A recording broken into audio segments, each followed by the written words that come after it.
Good afternoon. It is Sunday, August 19th, 2012. This is Jason Horak, and today we're going to talk about some changes that are going to be made to the electric vehicle this afternoon. It's about 2:45, and we're going to be taking apart the electric vehicle. Pretty much everything's coming out of here, and I just kind of wanted to go over what the initial state of it was, and that way we can kind of see it before and after shot. So anyway, this is where we're at right now. First thing that's going to come out is the battery box. The front battery box is going to be removed. These are 23 of the China Aviation Lithium Battery Company cells, and the goal is to put 4 more of them up front. I'd like to get all 7 up front somewhere, but I'm not sure if I'm going to be able to figure out how to squeeze them in. What we've done is removed the power steering pump from over here in this cavity, and therefore we've got some room. We can fit at least 4 more batteries, 3 of them this way and 1 this way, in this space. In order to do that, I'm going to have to cut the mounting plate slightly, because it just kind of works out that that's going to be in the way. We've got to pull it down to about here, just beyond the bolt, conveniently. But that really shouldn't reduce the strength of it too much, as it is kind of a tripod setup here, and it's kind of offset or off-center anyway, because that's how the motor mount was designed. But anyway, so we have some space over here as well, and if I can do something different about this mounting or this structural member, I might be able to pull this battery box over a little bit and get a cell or 2 over here, kind of on this side of the plate. Still working out the details in my head. You know, we've got some limitations on the curvature of the front of the car, and again, I can cut into this piece here a little bit if I need to. I'd rather not, because it does provide at least some rigidity, but there's nothing underneath here, and it's just a piece of sheet metal, so I could probably cut into this a little bit. But the big problem is on the bottom, like, the battery box has to come down this far, and so really it's going to hit the frame right there, and I can't put any batteries past that point. So at most I'd be able to pull the battery box over to about here, well, there actually, whatever, you can kind of see, and it would just be really tight. So we'll see what I can do, and again, I'd really like to get all 30 cells up front, because that would get the 50-50 weight distribution just about perfect, because there's 30 cells in the back, and then there'll be 30 cells up here. So anyway, that's the first major goal. The second thing is that the motor, actually we'll go underneath and take a look at the motor. So the motor needs to be taken out, and that's a little tricky because the battery box is right above it, so now is kind of the best time to pull the motor. And really it's pretty straightforward. We remove those mounting, the motor mounts on the left, and we unscrew it from the transmission on the right, and you can kind of see where it's bolted to the transmission there, just with those on that big aluminum plate. So we pull all those bolts out, and the motor will drop out relatively easily. And again, on this side, that's how it's supported by the motor mount. So the motor's got to come out because we're changing the clutch and the flywheel and the pressure plate. So we've got the new spec clutch, flywheel, and pressure plate over here. Again, just as a review, that's what the original flywheel looks like. It's a big iron, heavy thing, and we're replacing it with the nice light aluminum flywheel, which has kind of like a steel ring on it for wear, but it's replaceable. You can change that. Down here we've got the pressure plate and clutch, which I pulled out and looked at, but haven't actually done anything. So this is a nice new spec brand pressure plate with its stage 3 plus clutch that should hold really well, so that should be fun. It's apparently 451 foot-pounds of torque, so we got a new throwout bearing that came with it as well, which we'll throw in just because, and another alignment tool. So that's the spec package, and we'll get kind of to that a little later. The other thing is we've got this new proximity sensor for the RPM gauge. I've been having a lot of noise on the old one, the net gain, it's the warp speed sensor, is actually what it's called. So that one's been having a lot of trouble. It's just picking up noise somewhere. So that's why I have that pulley actually still on the end of the motor. The pulley isn't doing anything, but what it does is actually provides the speed sensor kind of an isolation, I don't know, a big hunk of iron running next to it. Maybe that somehow makes it better.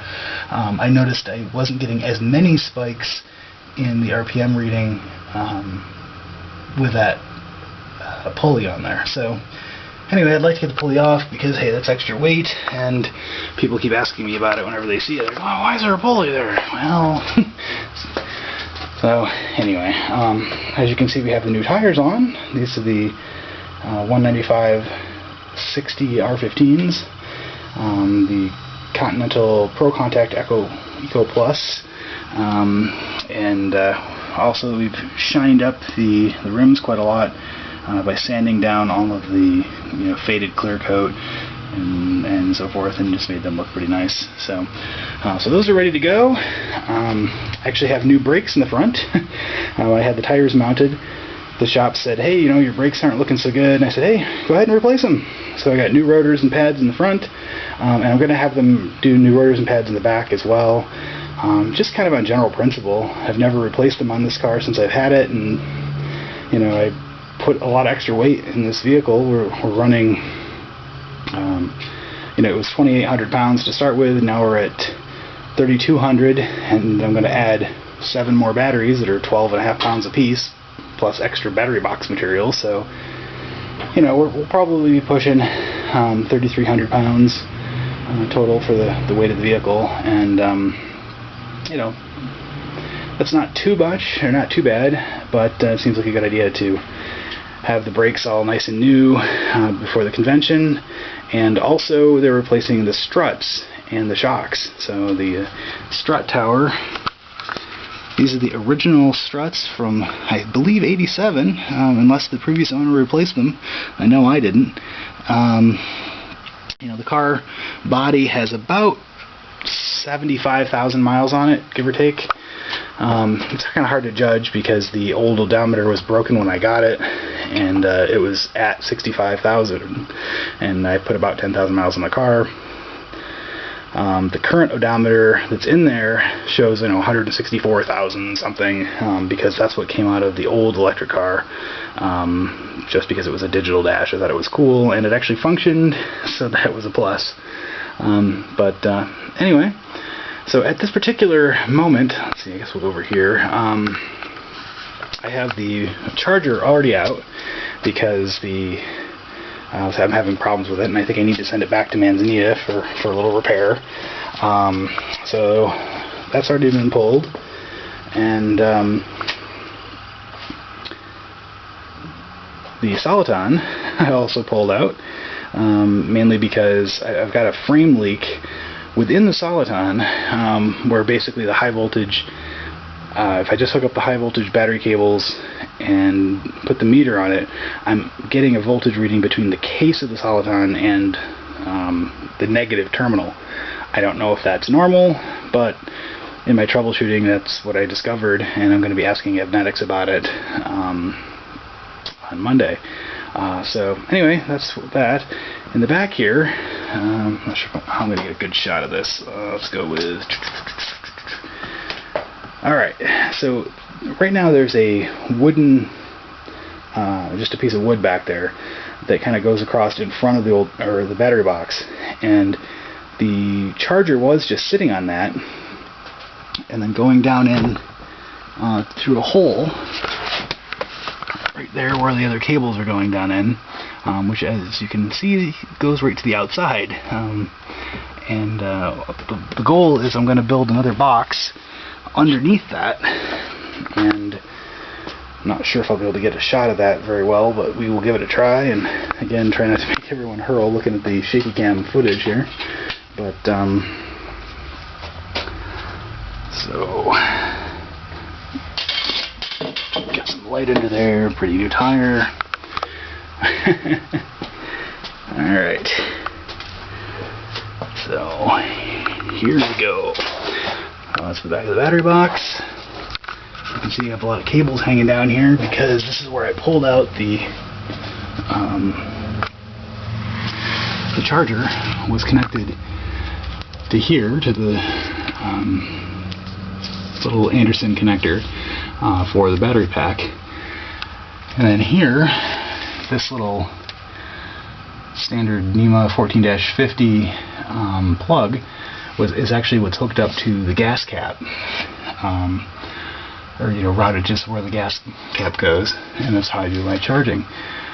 So anyway, this space in here, you can kind of see that's the back of the tire, or the footwell for the rear seats, and the rear seats would be right above us, right there. And this is where the gas tank used to be. So that's why there's kind of a space here. It's not very deep, but it goes all the way across the car, and it's just a lot of space.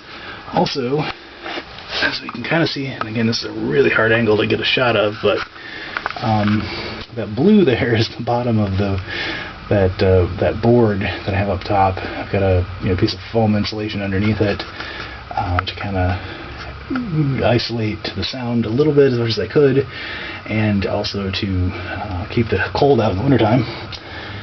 So that cavity up in there, and again, I'm not really sure if I can get a decent shot of this. Let's try some crazy camera work here. I don't know if that's even coming out.